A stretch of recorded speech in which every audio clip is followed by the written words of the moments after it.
Hello, ਸਤਿ ਸ਼੍ਰੀ ਅਕਾਲ ਜੀ ਸਾਰਿਆਂ ਨੂੰ। ਮੈਂ ਮਨਦੀਪ ਸਿੰਘ ਜੀ, ਬਾਬਾ ਹਜ਼ਾਰਾ ਸਿੰਘ ਕਾਲਜ ਗੁਰਦਾਸਪੁਰ। ਅੱਜ ਆਪਾਂ ਸਬਜੈਕਟ ਆਰਬੀਟੀ ਬਾਰੇ ਗੱਲ ਕਰਾਂਗੇ ਜੀ। ਇਹਦੇ ਵਿੱਚ ਆਪਾਂ ਸਭ ਤੋਂ ਪਹਿਲਾਂ ਫੈਕਟਰ ਲੈਂਦੇ ਹਾਂ ਜੀ। ਸਭ ਤੋਂ ਪਹਿਲਾ ਟੌਪਿਕ ਆਪਣਾ ਜੀ ਫੈਕਟਰ ਇਨਫਿਊਜ਼ਿੰਗ ਦਾ ਰੇਲਵੇ ਰੂਟ। ਅਤੇ ਇਹਦਾ ਸਭ ਤੋਂ ਪਹਿਲਾਂ ਇੱਕ ਇਹਦੇ ਟੌਪਿਕ ਆ, ਦੋ ਤਿੰਨ ਇਹਦੇ ਅੰਡਰ, ਯਾਨੀ ਕਿ ਵੀ ਰੇਲਵੇ ਰੂਟ ਨੂੰ ਪ੍ਰਭਾਵਿਤ ਕਰਨ ਵਾਸਤੇ ਕਿਹੜੇ ਕਿਹੜੇ ਆਪਣੇ ਯਾਨੀ ਕਿ ਜਿਹੜੇ ਆ ਜਿਹੜੀਆਂ ਚੀਜ਼ਾਂ ਉਹਦੇ ਨਾਲ ਸੰਬੰਧਿਤ ਨੇ। ਕਹਿੰਦਾ the available passenger and good traffic transported safety by the Indian Railway. It means that the railway route should be laid as have a minimum chance of accident. ਇਹਦੇ ਵਿੱਚ ਆਪਾਂ ਕਹਿੰਦਾ ਗੱਲ ਕਰਦੇ ਹਾਂ ਕਿ ਜਿਹੜੇ ਉਪਲਬਧ ਯਾਤਰੀ ਅਤੇ ਜਿਹੜੀ ਮਾਲ ਦੀ ਆਵਾਜਾਈ ਆ ਰੇਲਵੇ ਦੁਆਰਾ ਸੁਰੱਖਿਅਤ ਜਿਹੜੀ ਆ ਟਰਾਂਸਪੋਰਟੇਟਡ ਕੀਤੀ ਜਾਵੇ, ਯਾਨੀ ਕਿ ਢੋਆ ਢੁਆਈ ਨੂੰ ਯਕੀਨੀ ਬਣਾਇਆ ਜਾਏ ਯਾਤਰੀਆਂ ਦੇ। ਅਤੇ ਨਾਲੇ ਕਿ ਇਹੋ ਜਿਹਾ ਰੂਟ ਲਾਈਨ ਬਚਾ ਵੀ ਰੱਖਿਆ ਜਾਏ ਕਿ ਜਿਹੜੀ ਹਾਦਸੇ ਜਿਹੜੇ ਆ ਉਹ ਘੱਟੋ ਘੱਟ ਯਾਨੀ ਕਿ ਉਹਨਾਂ ਦੀ ਹੋਣ ਦੀ ਸੰਭਾਵਨਾ ਹੋਵੇ। ਠੀਕ ਆ ਜੀ। ਸੈਕਿੰਡ ਕਹਿੰਦਾ the route should be selected as a have a reasonable speed of train. ਕਹਿੰਦਾ ਜਿਹੜਾ ਰੂਟ ਆ ਆਪਣਾ ਟ੍ਰੇਨ ਦਾ ਨਿਯਤ ਕਰਨਾ, ਇਸ ਲਈ ਰਸਤੇ ਦੀ ਚੋਣ ਕੀਤੀ ਜਾਣੀ ਚਾਹੀਦੀ ਹੈ ਕਿ ਗੱਡੀ ਦੀ ਸਪੀਡ ਜਿਹੜੀ ਗਤੀ ਆ ਉਹਨੂੰ ਨਿਰਧਾਰਿਤ ਕੀਤਾ ਜਾ ਸਕੇ। ਤੀਸਰਾ ਇਹਦੇ ਵਿੱਚ ਕਹਿੰਦਾ the cost of laying railway line should be minimum. ਕਹਿੰਦਾ ਜਿਹੜੀ ਇਸ ਮਤਲਬ ਰੇਲਵੇ ਲਾਈਨ ਨੂੰ ਵਿਛਾਉਣ ਦੀ ਜਿਹੜੀ ਲਾਗਤ ਆ ਉਸ ਨੂੰ ਘੱਟੋ ਘੱਟ ਕੀਤੀ ਜਾਣੀ ਚਾਹੀਦੀ ਹੈ। ਉਸ ਤੋਂ ਬਾਅਦ ਅੱਗੇ ਆਪਣੇ ਕਹਿੰਦਾ ਟਾਈਪਸ ਆਫ ਰੇਲਵੇ ਸਰਵੇ। ਕਹਿੰਦਾ ਟਾਈਪਸ ਆਫ ਰੇਲਵੇ ਸਰਵੇਜ਼, ਯਾਨੀ ਕਿ ਇਹਦੇ ਵਿੱਚ ਕਿਹੜੇ ਕਿਹੜੇ ਕਹਿੰਦਾ the various engineering service which are carried out the choice of route of new railway. ਜਦੋਂ ਆਪਾਂ ਨਵੇਂ ਰੇਲਵੇ ਰੂਟ ਲਾਈਨਸ ਬਣਾਉਂਦੇ ਹਾਂ ਤਾਂ ਉਹਦੇ ਵਿੱਚ ਆਪਾਂ ਡਿਫਰੈਂਟ ਤਰ੍ਹਾਂ ਦੇ ਸਰਵੇਜ਼ ਯਾਨੀ ਕਿ ਜਿਹੜੇ ਆਪਾਂ ਨੂੰ ਕਰਨੇ ਪੈਂਦੇ ਆ। ਸਭ ਤੋਂ ਪਹਿਲਾਂ ਕਹਿੰਦਾ ਟ੍ਰੈਫਿਕ ਸਰਵੇ, ਜਿਹਨੂੰ ਆਪਾਂ ਸਥਿਤੀ ਸਰਵੇ ਕਹਿ ਲਈਏ। ਦੂਸਰਾ ਹੈਗਾ ਵਾ ਰੀਕੋਨਾਈਸਿਸ ਸਰਵੇ। ਠੀਕ ਹੈ ਜੀ, ਰੀਕੋਨਾਈਸਿਸ ਸਰਵੇ ਜਿੱਦਾਂ ਕਿ ਸਥਾਨਕ। ਠੀਕ ਹੈ। ਤੀਸਰਾ ਹੈਗਾ ਜੀ ਪ੍ਰੀਲਿਮਿਨਰੀ ਸਰਵੇ, ਸ਼ੁਰੂਆਤੀ ਸਰਵੇ ਜਿਹੜਾ ਹੁੰਦਾ। ਅਤੇ ਚੌਥਾ ਹੈਗਾ ਜੀ ਲੋਕੇਸ਼ਨ ਸਰਵੇ, ਯਾਨੀ ਕਿ ਜਿਹੜਾ ਆਪਣਾ ਸਥਿਤੀ ਦਾ ਸਰਵੇ ਹੁੰਦਾ। ਠੀਕ ਹੈ ਜੀ। ਸਭ ਤੋਂ ਪਹਿਲਾਂ ਆਪਾਂ ਟ੍ਰੈਫਿਕ ਸਰਵੇ ਬਾਰੇ ਗੱਲ ਕਰ ਲੈਂਦੇ ਹਾਂ ਜੀ। ਟ੍ਰੈਫਿਕ ਸਰਵੇ ਕੀ ਹੁੰਦਾ ਕਿ ਟ੍ਰੈਫਿਕ ਸਰਵੇ ਕਹਿੰਦਾ before the starting and the big railway project the further earning should be consider. This is the earning directly depend upon the traffic at present and traffic is the immediate future. ਇਹਨੂੰ ਆਪਾਂ ਥੋੜ੍ਹਾ ਇਸ ਤਰ੍ਹਾਂ ਕਰ ਲੈਂਦੇ ਹਾਂ। ਕਹਿੰਦਾ ਸਥਿਤੀ ਸਰਵੇਖਣ ਜਿਹੜਾ ਵਾ ਟ੍ਰੈਫਿਕ ਜਿਹੜਾ ਸਰਵੇਖਣ ਨੂੰ ਆਪਾਂ ਸਥਿਤੀ ਸਰਵੇਖਣ ਕਹਿ ਰਹੇ ਹਾਂ। ਕਹਿੰਦਾ ਕਿਸੇ ਵੀ ਵੱਡੇ ਰੇਲਵੇ ਜਦੋਂ ਪ੍ਰੋਜੈਕਟ ਨੂੰ ਸ਼ੁਰੂ ਕਰਨਾ ਹੁੰਦਾ ਤਾਂ ਉਸ ਤੋਂ ਪਹਿਲਾਂ ਦੀ ਕਮਾਈ ਬਾਰੇ ਸੋਚਿਆ ਜਾਣਾ ਚਾਹੀਦਾ ਹੈ ਕਿ ਇਸ ਜਿੱਦਾਂ ਜਿਹੜੀ ਆਪਣੇ ਸਿੱਧੇ ਤੌਰ 'ਤੇ ਮੌਜੂਦਾ ਟ੍ਰੈਫਿਕ ਅਤੇ ਨਿਰੰਤਰ ਜਿਹੜੀ ਬਾਅਦ ਦੇ ਵਿੱਚ ਜਿਹੜੀ ਹੋਣ ਵਾਲੀ ਟ੍ਰੈਫਿਕ ਹੈਗੀ ਹੈ ਅਤੇ ਜਿਹੜੀ ਆਉਣ ਵਾਲੀ ਮੁੜ ਕੇ ਭਵਿੱਖ ਵਿੱਚ ਜਿਹੜੀ ਟ੍ਰੈਫਿਕ ਆ ਉਹ 'ਤੇ ਨਿਰਭਰ ਕਰਦਾ ਹੈ। ਅਤੇ ਕਹਿੰਦਾ ਜਿਹੜੇ ਯਾਤਰੂਆਂ ਅਤੇ ਜਿਹੜੇ ਮਾਲ ਦੀ ਆਵਾਜਾਈ ਆ ਉਪਲਬਧ ਆ ਜਾਂ ਟ੍ਰੈਫਿਕ ਆ ਉਹਦੀਆਂ ਸੰਭਾਵਨਾ ਨੂੰ ਜਾਣਨ ਲਈ ਯਾਨੀ ਕਿ ਜਿਹੜਾ ਆਪਾਂ ਇਹ ਆ ਟ੍ਰੈਫਿਕ ਸਰਵੇ ਕਰਦੇ ਹਾਂ। ਇਹਦੇ ਵਿੱਚ ਆਪਾਂ ਨੂੰ ਕਹਿੰਦਾ ਵੀ ਹੋਰ ਵੀ ਯਾਨੀ ਕਿ ਜਿਹੜੇ ਆ ਕਹਿੰਦਾ ਇਹ traffic survey should be provider the following information. ਆਪਾਂ ਨੂੰ ਹੋਰ ਥੋੜ੍ਹੀਆਂ ਬਹੁਤੀਆਂ ਜਿਹੜੀਆਂ ਇਨਫੋਰਮੇਸ਼ਨ ਜਿਹੜੀਆਂ ਉਪਲਬਧ ਕਰਾਉਂਦਾ ਵਾ ਕਿ general tractors of land and communities. ਕਹਿੰਦਾ ਇਹਦੇ ਵਿੱਚ ਆਪਾਂ ਜ਼ਮੀਨ ਅਤੇ ਕਮਿਊਨਿਟੀ ਦੇ ਆਮ ਚਰਿੱਤਰ ਬਾਰੇ, ਆਮ ਯਾਨੀ ਕਿ ਉਹਦੇ ਕਰੈਕਟਰ ਬਾਰੇ ਵੀ ਜਾਣਦੇ ਹਾਂ। Location of railway station get more business. ਕਹਿੰਦਾ ਜਿਹੜਾ ਵਧੇਰੇ ਕਾਰੋਬਾਰ ਪ੍ਰਾਪਤ ਕਰਨ ਲਈ ਵੀ ਰੇਲਵੇ ਸਟੇਸ਼ਨ ਦੀ ਸਥਿਤੀ ਨੂੰ ਨਿਰਧਾਰਤ ਕਰਨਾ ਪੈਂਦਾ ਹੈ। ਥਰਡ ਕਹਿੰਦਾ ਪੋਜੀਸ਼ਨ ਆਫ ਲੋਕਲ ਇੰਡਸਟਰੀ। ਕਹਿੰਦਾ ਜਿਹੜੇ ਸਥਾਨਕ ਉਦਯੋਗ ਦੀ ਸਥਿਤੀ ਆ ਉਹ ਵੀ ਇਹਦੇ ਉੱਤੇ ਨਿਰਭਰ ਕਰਦੀ ਆ। ਕਹਿੰਦਾ ਆਪਣੇ nature the volume of the export and imports with the centre of their the designations. ਕਹਿੰਦਾ ਜਾਣੀ ਕਿ ਜਿਹੜੀਆਂ ਆਪਣੇ ਨਿਰਯਾਤ ਦੀਆਂ ਕਿਸਮਾਂ ਅਤੇ ਆਜ਼ਾਦ ਦੀਆਂ ਕਿਸਮਾਂ ਉਹਨਾਂ ਦੀ ਮੰਜ਼ਿਲ ਨੂੰ ਵੀ ਯਾਨੀ ਕਿ ਇਹਨਾਂ ਦੇ ਨਾਲ ਆਪਾਂ ਨਿਰਧਾਰਿਤ ਕਰਦੇ ਹਾਂ ਰੇਲਵੇ ਦੇ ਨਾਲ। ਠੀਕ ਆ ਜੀ। ਅਗਲਾ approximate number of passenger who will be use to train. ਕਹਿੰਦਾ ਲਗਭਗ ਯਾਤਰੀਆਂ ਦੀ ਗਿਣਤੀ ਯਾਨੀ ਕਿ ਜਿਹੜੀ ਆ ਉਹ ਇਹ ਆਪਣੀ ਜਿਹੜੀ ਰੇਲਵੇ ਲਾਈਨਸ ਨੂੰ ਜਿਹੜੀ ਆ ਯੂਜ਼ ਕਰ ਸਕੇ। ਠੀਕ ਆ ਜੀ। ਕਹਿੰਦਾ approximate number of passenger who will be use to train. ਵੀ ਕਹਿੰਦਾ ਵੱਧ ਤੋਂ ਵੱਧ ਯਾਨੀ ਕਿ ਜਿਹੜੇ ਆ ਉਹ ਯਾਤਰੀ ਜਿਹੜੇ ਆ ਉਹਨੂੰ ਰੇਲ ਨੂੰ ਯੂਜ਼ ਕਰ ਸਕਣ। ਕਹਿੰਦਾ further prospect of the development of industry of trade centres. ਕਹਿੰਦਾ ਯਾਨੀ ਕਿ ਜਿਹੜੇ ਉਦਯੋਗਾਂ ਅਤੇ ਕੇਂਦਰਾਂ ਦੇ ਵਿਕਾਸ ਲਈ ਭਵਿੱਖ ਦੀਆਂ ਸੰਭਾਵਨਾਵਾਂ ਨੂੰ ਯਾਨੀ ਕਿ ਜਿਹੜਾ ਵਾ ਸਥਾਪਿਤ ਕਰਦਾ ਹੈਗਾ। ਠੀਕ ਆ। ਉਸ ਤੋਂ ਬਾਅਦ ਕਹਿੰਦਾ ਵੀ railway track the population of cities towns village line with the 50 kilometre both side of the railway track ਕਹਿੰਦਾ, ਯਾਨੀ ਕਿ ਰੇਲਵੇ ਟਰੈਕ ਦੇ ਵਿੱਚ ਆਪਾਂ ਕਹਿੰਦਾ 15 ਕਿਲੋਮੀਟਰ ਅੰਦਰ ਦੇ ਪੈਂਦੇ ਸ਼ਹਿਰਾਂ ਕਸਬਿਆਂ ਪਿੰਡਾਂ ਦੀ ਆਬਾਦੀ ਦੇ ਉਪਰੋਕਤ ਯਾਨੀ ਕਿ ਸਾਰਿਆਂ ਦਾ ਆਪਾਂ ਯਾਨੀ ਕਿ ਜਿਹੜਾ ਇਹਦੇ ਲੋਕੇਸ਼ਨ ਸਰਵੇ ਦੇ ਵਿੱਚ ਆਪਾਂ 15 ਕਿਲੋਮੀਟਰ ਦੇ ਅੰਦਰ ਅੰਦਰ ਆਉਣ ਵਾਲੇ ਸਾਰੇ ਗਣਨਾ ਕਰਨੇ ਆ ਕਿ ਜਿਹੜੇ ਉਪਰੋਕਤ ਲਾਗਤ ਗਣਨਾ ਕੀਤੀ ਜਾਂਦੀ ਹੈ ਕਿ ਜਿਹੜੇ ਇਹਦੇ ਆਲੇ ਦੁਆਲੇ ਜਿਹੜੇ ਲੋਕ ਰਹਿੰਦੇ ਹੈਗੇ ਆ।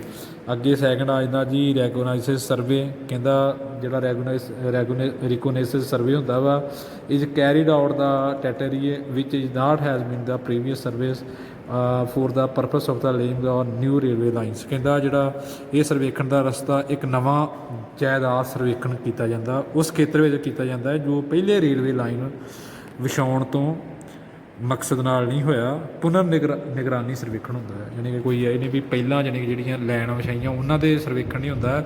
ਇੱਕ ਨਵੀਂ ਜਿੱਥੇ ਯਾਨੀ ਕਿ ਕੋਈ ਆਪਣਾ ਸਰਵੇ ਨਹੀਂ ਕੀਤਾ ਹੋਇਆ, ਯਾਨੀ ਕਿ ਨਵੀਂ ਜਾਇਦਾਦ ਨੂੰ ਲੈ ਕੇ ਨਵੀਂ ਜ਼ਮੀਨ ਨੂੰ ਲੈ ਕੇ ਉੱਥੇ ਫਿਰ ਤੋਂ ਇੱਕ ਸਰਵੇ ਕੀਤਾ ਜਾਂਦਾ ਹੋਵੇ ਜਿੱਥੇ ਯਾਨੀ ਕਿ ਕੋਈ ਲਾਈਨ ਵਿਛਾਉਣੀ ਹੋਏ, ਜਿੱਥੇ ਯਾਨੀ ਕਿ ਕੋਈ ਲਾਈਨ ਵਿਛਾਉਣ ਦਾ ਅਗਲਾ ਆਪਣਾ ਪ੍ਰੋਜੈਕਟ ਹੋਏ ਉੱਥੇ ਯਾਨੀ ਕਿ ਇਹਦਾ ਸਰਵੇਖਣ ਕੀਤਾ ਜਾਂਦਾ ਨੂੰ ਆਪਾਂ ਪੁਨਰ ਨਿਗਰਾਨੀ ਸਰਵੇਖਣ ਕਹਿੰਦੇ ਹੈਗੇ ਆ ਰਿਕੋਗਨਾਈਜ਼ਡ ਸਰਵਿਸ ਨੂੰ। ਇਹਦੇ ਵਿੱਚ ਸਭ ਤੋਂ ਪਹਿਲਾਂ ਕੁਝ ਪੁਆਇੰਟ ਆ ਇਹਦੇ ਵੀ। ਕਹਿੰਦਾ to obtain an ideal about possible alignment। ਕਹਿੰਦਾ ਸੰਭਾਵਨਾ ਅਲਾਈਨਮੈਂਟ ਬਾਰੇ ਵਿਚਾਰ ਪ੍ਰਾਪਤ ਕਰਨਾ ਵੀ ਆਪਣੀ ਜਿਹੜੀ ਆ ਉਹ ਅਲਾਈਨਮੈਂਟ ਕਿੱਦਾਂ ਦੀ ਹੋਣੀ ਚਾਹੀਦੀ ਹੈ, ਠੀਕ ਹੈ ਜੀ, ਉਹਦੇ ਬਾਰੇ ਆਪਾਂ ਨੂੰ ਥੋੜ੍ਹਾ ਗਿਆਨ ਹੋਣਾ ਚਾਹੀਦਾ। ਅਗਲਾ second point to obtain the information regarding the availability of material labour and water. ਕਹਿੰਦਾ ਉਸ ਇਲਾਕੇ ਵਿੱਚ ਇਹ ਵੀ ਵੇਖਣਾ ਜਿਹੜਾ ਮਟੀਰੀਅਲ ਆ ਸਮੁੱਚੇ ਖੇਤਰ ਦਾ ਆਮ ਉਸ ਗਿਆਨ ਪ੍ਰਾਪਤ ਕਰਨਾ ਵੀ ਉੱਥੇ ਮਟੀਰੀਅਲ ਮਿਲ ਸਕਦਾ ਆਪਾਂ ਨੂੰ, ਮੈਨ ਪਾਵਰ ਅਵੇਲੇਬਲ ਹੋ ਸਕਦੀ ਆ, ਲੇਬਰ ਮਿਲ ਸਕਦੀ ਆ, ਜਾਂ ਵਾਟਰ ਜਾਣੀ ਕਿ ਜਿਹੜੀਆਂ ਆਪਣੀਆਂ ਬੁਨਿਆਦੀ ਸਹੂਲਤਾਂ ਹੁੰਦੀਆਂ ਕੰਸਟਰਕਸ਼ਨ ਕਰਾਉਣ ਵਾਸਤੇ ਉਹ ਆਪਾਂ ਨੂੰ ਪ੍ਰਾਪਤ ਹੋ ਸਕਦੀਆਂ। ਕਹਿੰਦਾ ਥਰਡ ਪੁਆਇੰਟ ਹੈਗਾ ਤੂੰ ਕਹਿੰਦਾ obtain the general knowledge of the whole territory ਆ। ਕਹਿੰਦਾ ਉਸ ਖੇਤਰ ਦੀਆਂ ਪ੍ਰਮੁੱਖ ਵਿਸ਼ੇਸ਼ਤਾਵਾਂ ਬਾਰੇ ਆਪਾਂ ਨੂੰ ਜਾਣਕਾਰੀ ਹੋਣੀ ਜਿਹੜੀ ਉਹ ਬੜੀ ਜ਼ਰੂਰੀ ਹੈ। ਨੈਕਸਟ ਪੁਆਇੰਟ ਆ ਕਹਿੰਦਾ to obtain the information regarding the silent future of the territory. ਕਹਿੰਦਾ ਵੀ ਉਸ ਦੇਸ਼ ਦੇ ਆਮ ਚਰਿੱਤਰ ਅਤੇ ਕਾਸ ਦੀ ਹੱਦ ਬਾਰੇ ਵੀ ਆਪਾਂ ਨੂੰ ਜਾਣੀ ਕਿ ਉਸ ਬਾਰੇ ਪਤਾ ਹੋਣਾ ਚਾਹੀਦਾ ਕਿ ਉਸ ਚਰਿੱਤਰ ਕਰੈਕਟਰ ਜਾਣੀ ਕਿ ਉੱਥੇ ਕਿਹੜੀਆਂ ਕੋਈ ਉਦਯੋਗਿਕ ਸਿਖਲਾਈ ਹੈਗੀ ਆਪਣੇ ਕੇਂਦਰ ਹੈਗੇ ਆ ਜਾਂ ਕੋਈ ਧਾਰਮਿਕ ਖੇਤਰ ਹੈਗੇ, ਉਹ ਸਾਰੀਆਂ ਚੀਜ਼ਾਂ ਦਾ ਆਪਾਂ ਨੂੰ ਗਿਆਨ ਜਿਹੜਾ ਵਾ ਉਹ ਬੜਾ ਹੋਣਾ ਜ਼ਰੂਰੀ ਹੈਗਾ ਜੀ। ਉਸ ਤੋਂ ਬਾਅਦ ਆਪਣੇ ਕਹਿੰਦਾ ਇਹਦੇ ਵਿੱਚ ਆਪਾਂ ਨੂੰ ਹੋਰ ਗੱਲ ਕਰ ਲੈਂਦੇ ਹੈਗੇ ਆ ਜੀ। ਕਹਿੰਦਾ the recognised survey should be provided the following information. ਕਹਿੰਦਾ ਜਦੋਂ ਆਪਾਂ ਰੈਗੂਨਾਈਜ਼ਡ ਸਰਵੇ ਕਰਦੇ ਹਾਂ, ਠੀਕ ਆ, ਕਹਿੰਦਾ ਇਹਦੇ ਵਿੱਚ ਆਪਾਂ ਨੂੰ ਹੋਰ ਜਾਣੀ ਕਿ ਜਿਹੜੀਆਂ ਜਿਹਨੇ ਗੱਲਾਂ ਦਾ ਧਿਆਨ ਰੱਖਣਾ ਪੈਣਾ ਵਾ ਉਹ ਵੀ ਇਨਫੋਰਮੇਸ਼ਨ ਆਪਾਂ ਨੂੰ ਹੋਣੀ ਚਾਹੀਦੀ ਆ। ਸਭ ਤੋਂ ਪਹਿਲਾਂ ਕਹਿੰਦਾ ਜੀ the general characters of the country and the extent of the civilisation. ਕਹਿੰਦਾ ਦੇਸ਼ ਦੇ ਆਮ ਚਰਿੱਤਰ ਦੇ ਕਾਸਟ ਦੀ ਜਿਹੜੀ ਹੱਦ ਵਾ, ਹੱਦ ਬੰਦਾ ਜਾਣੀ ਕਿ ਕਿਸ ਤਰ੍ਹਾਂ ਦੇ ਲੋਕ ਕਿਸ ਤਰ੍ਹਾਂ ਦੀ ਕਾਸਟ ਦੇ ਨਾਲ ਸੰਬੰਧ ਰੱਖਦੇ ਆ, ਉਦਯੋਗ ਕਰਨ ਡੇ ਆ, ਨੌਕਰੀ ਕਰਨ ਡੇ ਆ, ਠੀਕ ਆ, ਕਿ ਆਪਣਾ ਕੋਈ ਬਿਜ਼ਨਸ ਕਰਨ ਡੇ ਆ, ਉਹ ਸਾਰਿਆਂ ਲੋਕਾਂ ਦਾ ਸਾਰੀ ਉਸ ਆਪਾਂ ਨੂੰ ਧਿਆਨ ਦੇ ਵਿੱਚ ਰੱਖਣਾ ਪਏਗਾ। ਸੈਕਿੰਡ ਸਟੈਪ ਪੁਆਇੰਟ ਹੈਗਾ ਕਹਿੰਦਾ the general condition as regards of the people in the locality and density of the population and its distributions. ਕਹਿੰਦਾ ਜਾਣੀ ਕਿ ਜਿਹੜੇ ਸਥਾਨਕ ਸਥਿਤੀ ਅਤੇ ਆਬਾਦੀ ਦੀ ਘਣਤਾ ਹੈਗੀ ਜਿਹੜੀ ਉਹਨਾਂ ਦੀ ਵੰਡ ਅਤੇ ਲੋਕਾਂ ਦੀ ਖੁਸ਼ਹਾਲੀ ਬਾਰੇ ਜਿਹੜੀ ਆਮ ਸਥਿਤੀ ਬਾਰੇ ਜਾਣਨਾ। ਥਰਡ ਪੁਆਇੰਟ ਕਹਿੰਦਾ the probable amount of the traffic to be served by the new railway line. ਕਹਿੰਦਾ ਜਿਹੜੀ ਸੁਭਾਵਿਕ ਮਤਲਬ ਜੀ ਟ੍ਰੈਫਿਕ ਨੂੰ ਨਵੇਂ ਰੇਲਵੇ ਲਾਈਨਾਂ ਦੁਆਰਾ ਜਿਹੜਾ ਉਹਨਾਂ ਨੂੰ ਦਿੱਤਾ ਜਾਵੇ ਕਿ ਉਹਨਾਂ ਨੂੰ ਵੱਧ ਤੋਂ ਵੱਧ ਜਾਣੀ ਜਿਹੜੇ ਆ ਰੇਲਵੇ ਲਾਈਨਸ ਨਾਲ ਜੋੜਿਆ। ਕਹਿੰਦਾ nature and volume of the exports and their the designation. ਕਹਿੰਦਾ ਜਾਣੀ ਕਿ ਜਿਹੜੀਆਂ ਆਪਣੀਆਂ ਨਿਰਯਾਤ ਦਾ ਸੁਭਾਅ ਅਤੇ ਭਾਗ ਉਹਨਾਂ ਦੇ ਜਾਣੀ ਕਿ ਡਿਪੈਂਡ ਕਰਦਾ ਹੋਵੇ। ਕਹਿੰਦਾ ਉਸ ਤੋਂ ਬਾਅਦ ਕਹਿੰਦਾ the estimation of the passenger and good earning separately and comparing with the amount figure of other similar existing line. ਕਹਿੰਦਾ ਹਰ ਇੱਕ ਸਮੂਹੀ ਲਾਈਨ ਦਾ ਨਿਰਮਾਣ। ਕਹਿੰਦਾ the study of the existing means of the transportation. ਦੇਸ਼ ਦੇ ਜਾਣੀ ਕਿ ਜਿਹੜੀਆਂ ਆਪਣੀਆਂ ਯਾਤਰੂਆਂ ਦੇ ਮਾਲ ਕਮਾਈ ਦਾ ਅਨੁਮਾਨ ਵੱਖਰੇ ਤੌਰ 'ਤੇ ਦੇ ਸਮਾਨ ਮੌਜੂਦਾ ਲਾਈਨਾਂ ਦਾ ਮਾਲ ਅੰਕੜਿਆਂ ਨਾਲ ਤੁਲਨਾ ਕਰਨੀ, ਠੀਕ ਹੈ ਜੀ। ਉਸ ਤੋਂ ਬਾਅਦ ਕਹਿੰਦਾ the total length of the route. ਕਹਿੰਦਾ ਆਪਾਂ ਨੂੰ ਟੋਟਲ ਲੈਂਥ ਜਿਹੜੀ ਆ ਉਹ ਰੂਟ ਦੀ ਪਤਾ ਹੋਣੀ ਚਾਹੀਦੀ ਆ। ਦਾ ਅਮਾਊਂਟ ਆਫ ਦਾ ਐਕਸਪੈਕਟਡ ਅਰਥਕਵੇਕ ਕਿੰਨੀ ਜਾਣੀ ਕਿ ਜਿਹੜੀ ਆ ਅਮਾਊਂਟ 'ਚ ਜਿਹੜੀ ਆ ਐਕਸਪੈਕਟਡ ਅਰਥਕਵੇਕ ਆਪਾਂ ਨੇ ਯੂਜ਼ ਕਰਨੀ ਆ ਉਹਦਾ ਵੀ ਆਪਾਂ ਨੂੰ ਜਾਣੀ ਕਿ ਜਿਹੜਾ ਵਾ ਪਤਾ ਹੋਣਾ ਚਾਹੀਦਾ। ਕਹਿੰਦਾ probable radial of the horizontal ਕਰਵਸ। ਕਹਿੰਦਾ ਜਾਣੀ ਕਿ ਜਿਹੜੀ ਹੋਰੀਜੈਂਟਲ ਕਰਵਸ ਆ ਜਾਣੀ ਕਿ ਰੇਡੀਅਸ ਆਪਾਂ ਨੂੰ ਉਹਦੇ ਬਾਰੇ ਵੀ ਜਿਹੜਾ ਇਹਦੇ ਬਾਰੇ ਅਨੁਮਾਨ ਰੱਖਣਾ ਪਏਗਾ। ਤਾਂ approximate cost of construction of each probable line. ਕਹਿੰਦਾ ਵੀ ਆਪਾਂ ਨੂੰ ਅਪਰੋਕਸੀਮੇਟ ਜਿਹੜੀ ਕੋਸਟ ਜਿਹੜੀ ਉਹਦੇ ਉੱਤੇ ਲਾਈਨ ਦੀ ਆਉਣੀ ਆ ਉਹਦਾ ਵੀ ਕੰਸਟਰਕਸ਼ਨ ਵਰਕ ਦੇ ਉੱਤੇ ਜਿਹੜੀ ਲੇਬਰ ਚੜ੍ਹਨੀ ਆ ਉਹਦਾ ਵੀ ਜਿਹੜਾ ਵਾ ਅਨੁਮਾਨ ਹੋਣਾ ਚਾਹੀਦਾ। To surface formation of the grade ਆਪਾਂ ਨੂੰ ਜਿਹੜੀ ਜ਼ਮੀਨੀ ਸਥਿਤੀ ਆ ਉਹਦੇ ਬਾਰੇ ਵੀ ਆਪਾਂ ਨੂੰ ਸਾਰਾ ਜਿਹੜਾ ਵਾ ਉਸ ਦਾ ਗਿਆਨ ਹੋਣਾ ਚਾਹੀਦਾ ਵਾ। ਆਪਾਂ ਨੂੰ ਅੱਗੇ ਆਪਾਂ ਥਰਡ ਆ ਜਾਂਦਾ ਜੀ ਪ੍ਰੀਲਿਮੀਨਰੀ ਸਰਵੇ। ਕਹਿੰਦਾ ਪ੍ਰੀਲਿਮੀਨਰੀ ਸਰਵਿਸ, ਕਹਿੰਦਾ ਇਹ ਆਪਾਂ ਜਿਹੜਾ ਥਰਡ ਪਾਰਟ ਹੈਗਾ ਆਪਣਾ ਪ੍ਰੀਲਿਮੀਨਰੀ ਸਰਵੇ। ਇਹਦੇ ਵਿੱਚ ਆਪਾਂ ਕਹਿੰਦਾ the main object of the preliminary survey is to be conduct the survey work along the alternative route found out the regularization survey.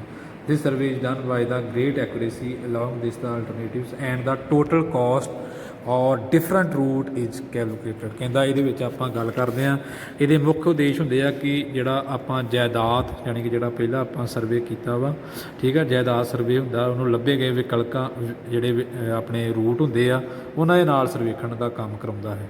ਠੀਕ ਆ ਜੀ। ਇਸ ਸਰਵੇਖਣ ਤੋਂ ਆਪਾਂ ਨੂੰ ਬਹੁਤ ਜ਼ਿਆਦਾ ਜਿਹੜੀ ਆ ਸ਼ੁੱਧਤਾ ਨਾਲ ਕੀਤਾ ਗਿਆ ਹੁੰਦਾ ਹੈ। ਅਤੇ ਇਹਨਾਂ ਵਿਕਲਪਾਂ ਦੇ ਨਾਲ ਆਪਾਂ ਨੂੰ ਰੂਟ ਦੀ ਕੁੱਲ ਕੀਮਤ ਅਤੇ ਗਿਣਤੀ ਵੀ ਜਿਹੜੀ ਗਣਨਾ ਕੀਤੀ ਜਾਂਦੀ ਹੈ ਵੀ ਉਸ ਰੂਟ 'ਤੇ ਕਿੰਨੀ ਕੀਮਤ ਲੱਗੇਗੀ ਅਤੇ ਕਿਸ ਤਰ੍ਹਾਂ ਦੀ ਯਾਨੀ ਕਿ ਜਿਹੜੀ ਉਹਦੀ ਗਣਨਾ ਕੀਤੀ ਜਾਂਦੀ ਹੈ, ਕਿੱਧਰ ਨੂੰ ਯਾਨੀ ਕਿ ਜਿਸ ਤਰ੍ਹਾਂ ਦਾ ਵੀ ਉਹਦਾ ਰੂਟ ਮੈਪ ਹੁੰਦਾ ਉਹਦੀ ਗਣਨਾ ਕੀਤੀ ਜਾਂਦੀ ਹੈ। ਅਤੇ ਇਸ ਤਰ੍ਹਾਂ ਦੇ ਜਿਹੜਾ ਅਧਿਐਨ ਹੁੰਦਾ ਜਿਹੜਾ ਵਾ ਉਹਨੂੰ ਆਲੋਚਨਾਤਮਕ ਯਾਨੀ ਕਿ ਉਹਨੂੰ ਹੋਰ ਸਾਰਿਆਂ ਨਾਲ ਵਿਚਾਰਨ ਦੀ ਤੌਰ 'ਤੇ ਰੱਖਿਆ ਜਾਂਦਾ ਹੈ।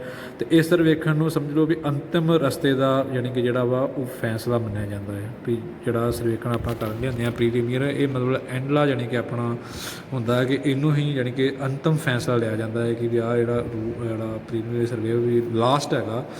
ਅੱਗੇ ਵਿਕਲਪ ਰੂਟ ਆਪਣੇ ਸਿਰਫ ਜਿਹੜੇ ਆ ਇਹਦੇ ਵਿੱਚ ਰੂਟ ਇਹਨੂੰ ਸਿਫਾਰਿਸ਼ ਕੀਤਾ ਜਾਂਦਾ ਵਾ ਕਿ ਯਾਨੀ ਕਿ ਜਿਹੜਾ ਅਸੀਂ ਸਰਵੇ ਕੀਤਾ ਯਾਨੀ ਕਿ ਇਹ ਬਿਲਕੁਲ ਯਾਨੀ ਕਿ ਜਿਹੜਾ ਵਾ ਸਹੀ ਹੈਗਾ ਵਾ ਵੀ ਇਹ 'ਤੇ ਆਪਾਂ ਕੰਮ ਕਰ ਸਕਦੇ ਹਾਂ। ਇਹ ਅਤੇ ਇਸ ਕਰਕੇ ਇਸ ਨੂੰ ਬਹੁਤ ਹੀ ਜ਼ਿਆਦਾ ਯਾਨੀ ਕਿ ਜਿਹੜਾ ਨਿਰੰਤਰ ਅਤੇ ਬਹੁਤ ਹੀ ਸਾਵਧਾਨੀ ਦੇ ਨਾਲ ਕੀਤਾ ਜਾਂਦਾ ਵਾ ਕਿ ਜਿਹਦੇ ਵਿੱਚ ਯਾਨੀ ਕਿ ਐਕੂਰੇਸੀ ਅਤੇ ਪ੍ਰੀਸੈਸ਼ਨ ਨੂੰ ਬਹੁਤ ਹੀ ਯਾਨੀ ਕਿ ਜਿਹੜਾ ਮਹੱਤਤਾ ਦਿੱਤੀ ਜਾਂਦੀ ਹੈ, ਕਿਉਂਕਿ ਇਸ ਰੂਟ ਦੇ ਉੱਤੇ ਹੀ ਮੁੜ ਕੇ ਸਾਰਾ ਯਾਨੀ ਕਿ ਜਿਹੜਾ ਆਪਣਾ ਰੇਲਵੇ ਲਾਈਨਸ ਆ ਜਿਹੜੀ ਆ ਉਹ ਯਾਨੀ ਕਿ ਜਿਹੜੀ ਆਪਣੇ ਵਿਛਾਉਣੀ ਹੈਗੀ ਹੈ।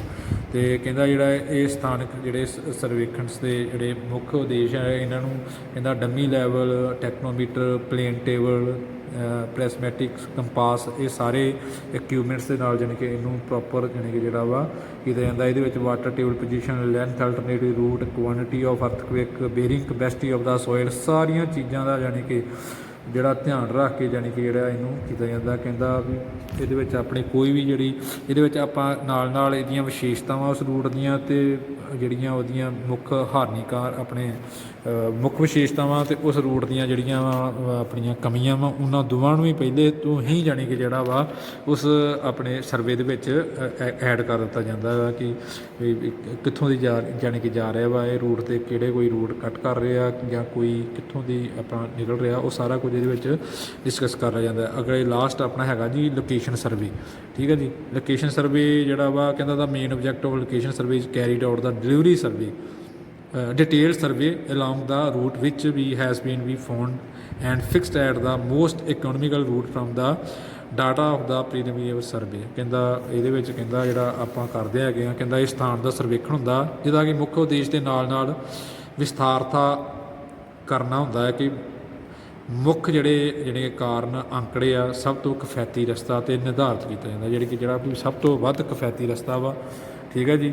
ਉਹਨੂੰ ਆਪਾਂ ਯਾਨੀ ਕਿ ਜਿਹੜਾ ਵਾ ਉਹ ਨਿਰਧਾਰਿਤ ਕੀਤਾ ਜਾਂਦਾ ਕਿ ਉੱਥੋਂ ਦੀ ਆਪਾਂ ਜਿਹੜਾ ਆ ਰੂਟ ਜਿਹੜਾ ਵਾ ਉਹਨੂੰ ਬਣਾਵਾਂਗੇ। ਇਹਦੇ ਵਿੱਚ ਵੀ ਕੁਝ ਪੁਆਇੰਟ ਆ। ਕਹਿੰਦਾ the centre line of alignment market as the ground driving passes at the every 30 minutes intervals are there changes written as the top of the edge peg. ਕਹਿੰਦਾ ਯਾਨੀ ਕਿ ਇੱਕ ਅਨੁਕੂਲ ਕੇਂਦਰੀ ਲਾਈਨ ਜਿਹੜੀ ਆ 30 ਮੀਟਰ ਦੇ ਅੰਤਰਤਾ 'ਤੇ ਡਿੱਗ ਕੇ ਵਾਹਨ ਲਗਾ ਕੇ ਜ਼ਮੀਨ ਉੱਤੇ ਨਿਸ਼ਾਨਬੱਧ ਕੀਤੀ ਜਾਂਦੀ ਹੈ। ਉਹਨਾਂ ਦੀ ਕਹਿੰਦਾ ਜੰਜੀਰ ਹਰ ਖੱਬੇ ਦੇ ਸਿਖਰ 'ਤੇ ਲਿਖੀ ਜਾਂਦੀ ਹੈ। ਸੈਕਿੰਡ ਕਹਿੰਦਾ on the centre line of the every 600 masonry pillars and construct by the level written on the top of the pillar. ਅਤੇ ਕਹਿੰਦਾ ਜਿਹੜਾ ਆਪਣਾ ਚੱਕਰ ਕਰਵ ਆ ਹਰ ਇੱਕ ਟੇਜੈਂਟ 'ਤੇ ਬਣਾਇਆ ਜਾਂਦਾ ਹੈ। ਅਤੇ ਪ੍ਰੈਕਟੀਕਲੀ ਕੰਪਾਸ ਦੀ ਮਦਦ ਨਾਲ ਹਰ ਇੱਕ ਜ਼ੋਨ ਦੀ ਚੁੰਬਕੀ ਅਤੇ ਵੀ ਆਪਣੇ ਅੰਤਰਿੰਗ ਜਿਹੜਾ ਵਾ ਡਿਸੀਜਨ ਲਿਆ ਜਾਂਦਾ। ਕਹਿੰਦਾ pillar are construct at every tangent of the curve. ਠੀਕ ਹੈ ਜੀ, ਜਿਹਦੇ ਨਾਲ ਤੁਹਾਨੂੰ ਦੱਸ ਚੁੱਕੇ ਹਾਂ।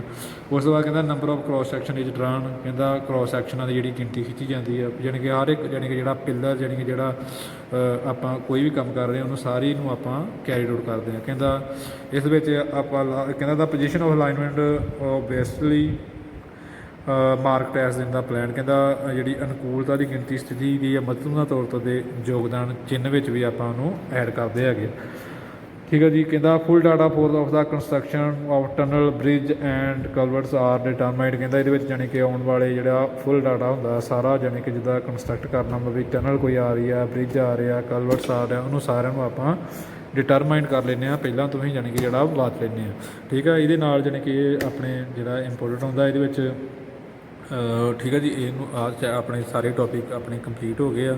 ਠੀਕ ਹੈ ਜੀ। ਅਤੇ ਥੈਂਕ ਯੂ ਜੀ ਸਾਰਿਆਂ ਦਾ ਧੰਨਵਾਦ।